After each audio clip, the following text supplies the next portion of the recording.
তা তোর কথা শুনে তো আমার মনে হচ্ছে যে ঋষি সত্যিই খুব ভালো ছেলে। তা ও যখন তোর প্রেমে পড়েছে, তুই ওর প্রেমে পড়। মাসি, তোমার মাথাটা কি খারাপ হয়ে গেছে? একেই আমার জীবনে এত কমপ্লিকেশন, তার মধ্যে আমি আরেকজনকে কি করে জড়াই বলো তো? অথচ অথচ আমরা একই বাড়িতে থাকি, একই অফিসে কাজ করি।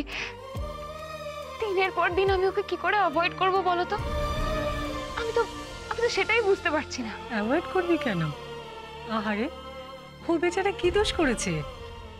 মাসি প্লিজ। আরে, ওকে কি তোর ভালো লাগে? ভালোবাসিস ওকে?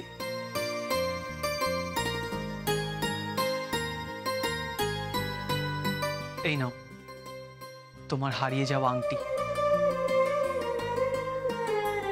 বলেছিলাম না আমি ঠিক খুঁজে আনবো।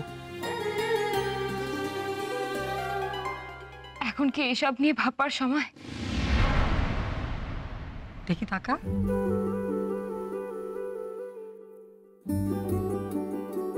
বুঝেছি, তুই ওকে ভালোবেসে ফেলেছিস, কিন্তু মন থেকে স্বীকার করতে চাইছিস না, তাই না?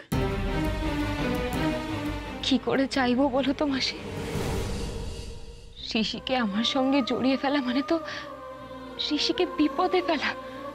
আমি আমি জেনে শুনে কি করে ঋষিকে বিপদে ফেলতে পারি মাসি? না না, আমি এটা কখনো করতে পারবো না। আমি ওকে সবসময় আমার থেকে দূরে সরিয়ে রাখবো।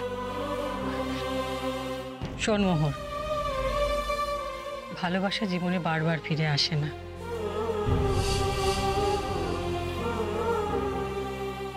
কেউ যদি তোকে ভালোবেসে থাকে, তাহলে অবহেলা করে তাকে দূরে ঠেলে দিতে নেই। একা একা আর কত লড়াই করবি বলতো মা?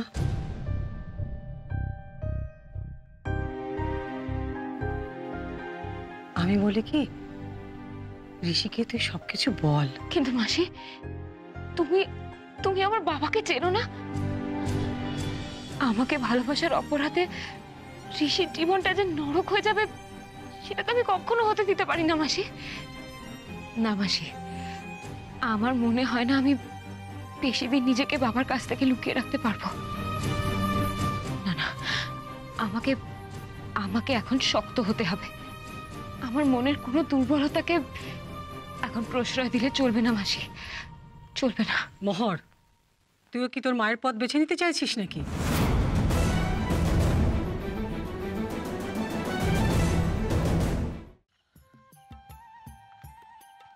এক্সকিউজ মি, ম্যানেজার কোথায়?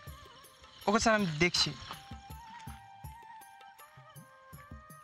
Hello, hello. Are you mister Rishi Ganguly? হ্যাঁ। Welcome sir.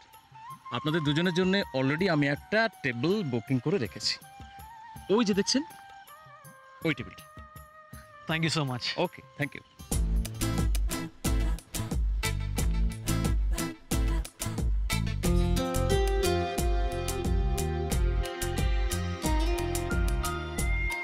ঋষি, শুধু আমরা দুজন কেন? তুমি তো বলেছিলে যে আমরা এখানে ক্লায়েন্টের সাথে মিটিং করতে আসছি। বসো।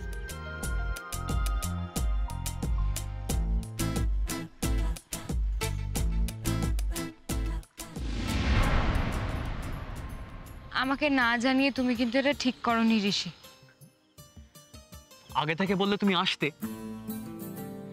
আসলে এই জায়গাটা আমার খুব প্রিয়, আর আমি অনেকদিন ধরেই ভেবে রেখেছিলাম তোমাকে এখানে একবার নিয়ে আসবো। কি হলো মোহর, তোমার জায়গাটা পছন্দ হয়নি? দেখো কিরকম খোলামেলা আকাশ,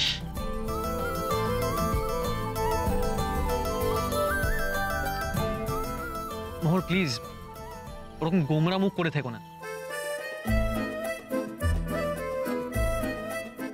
আরে আমি কি বাঘ ভাল্লুক নাকি? আমি তো তোমার বন্ধু। তোমার মনের এই ভয়টা আমি দূর করতে চাই মোহর। আচ্ছা মোহর, আমি কি এমন অপরাধ করেছি যে তুমি আমার সাথে এক কাপ কফি খেতে পারো না?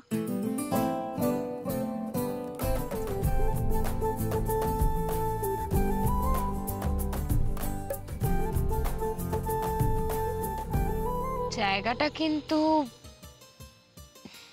খুব সুন্দর।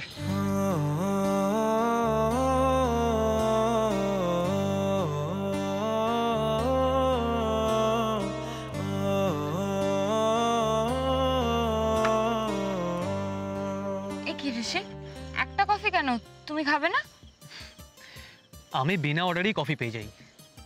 ভুলে গেছো আমাদের প্রথম দেখা হওয়ার ঘটনাটা?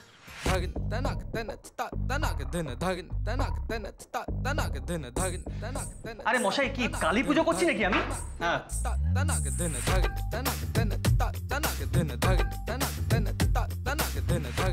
আমি বলছি কফিটা রাখুন। না না, আপনাকে কি কি ব্যাপারটা কি বলুন তো? কফিটা আমি অর্ডার করেছি, বিলটা আমি দেবো। কফিটা আমি খেয়েছি, বিলটা আমি দেব।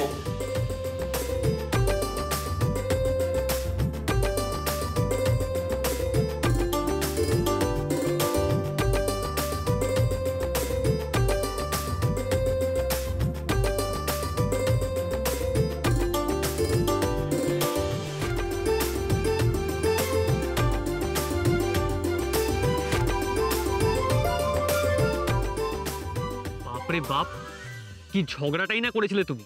আমার হাত থেকে তো ফোনটাই কেড়ে নিয়েছিলে তুমি। খুব না, ঝগড়াটা বুঝি আমি একাই করতাম? এক হাতে তালি বাজে। তুমি কিছু কম যেতে না ঋষি, যেখানে যেতাম সেখানেই আমার সাথে গিয়ে ঝগড়া করতে। তোমার মতো ঝগড়ুটেও না আমি দুটো দেখিনি। আমিও দেখিনি। কি কি আবার? আসলে আমরা দুজনে দুজনকে সমানভাবে টক্কর দিতাম বলেই না আমাদের ঝগড়াটা তো জমতো।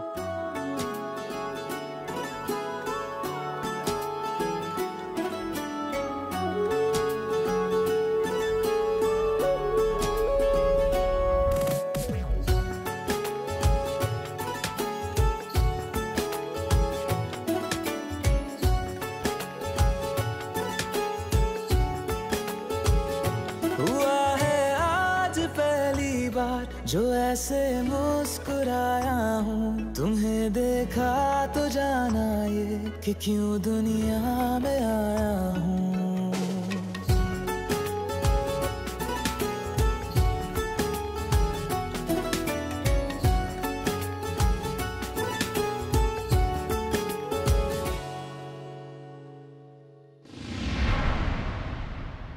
আচ্ছা ছোট মা, এই শাড়িগুলো খুব এক্সপেন্সিভ হবে বলো?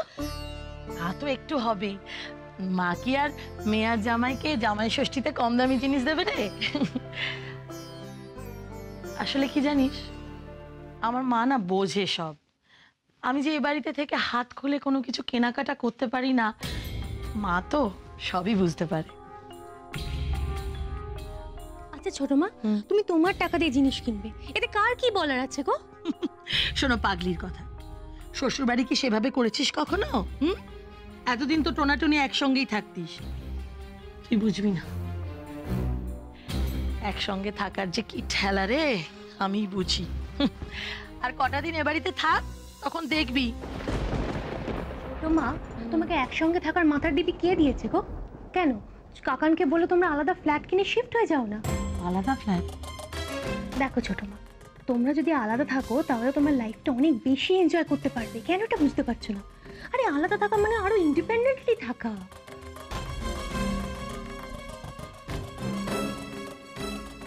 আলাদা ফ্ল্যাটে আমি আর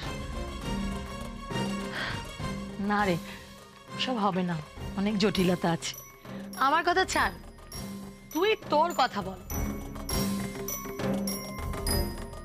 খুব কনফিডেন্স, তাই না ঋষি?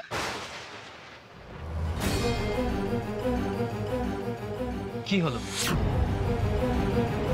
জানি না, চোখের ওপরে কেমন একটা আলো পড়লো মনে হলো। যাকে আমার মনের ভুলও হতে পারে।